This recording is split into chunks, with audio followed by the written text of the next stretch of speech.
আসসালামু আলাইকুম। তো আজকে আমরা ভিডিও বানাচ্ছি এবং আমাদের গরু কেনার জন্য আসছি। দেখতেছেন এখন আমরা আসছি হাজারীবাগ হাটে।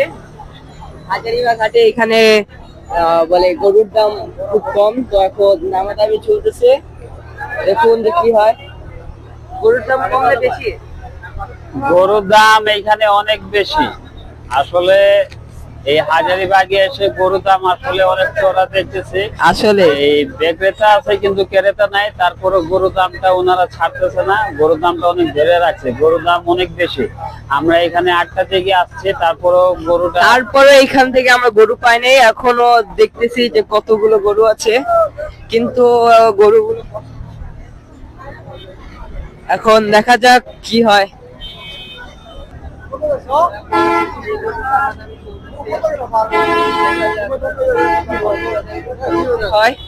এই গরুর এখনো দামাদামি চলতেছে, দেখা যাক কি হয়। এই যে এই গরু, এই দেখেন দামাদামি চলতেছে। রহিম ব্যাপারী কত বলছে দেখা যাক। 130, 1,30,000 টাকার গরু। এটা বলে 1,30,000 টাকার গরু। এখন কি বলা যায় বলেন? হাজারীবাগ হাট, এটাই হাজারীবাগ হাট।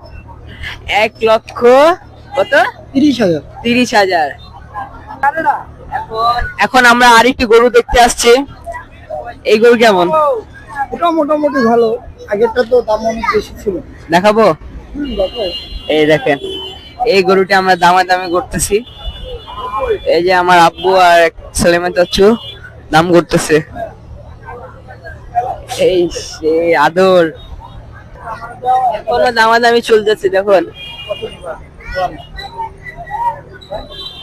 এই পাগলা পাগলা, এই পাগলা, এই গরুর দাম উনি 90 চাচ্ছে, 90,000 টাকা। একটু গরুটা দেখুন আর একটু টাকাটা দেখুন।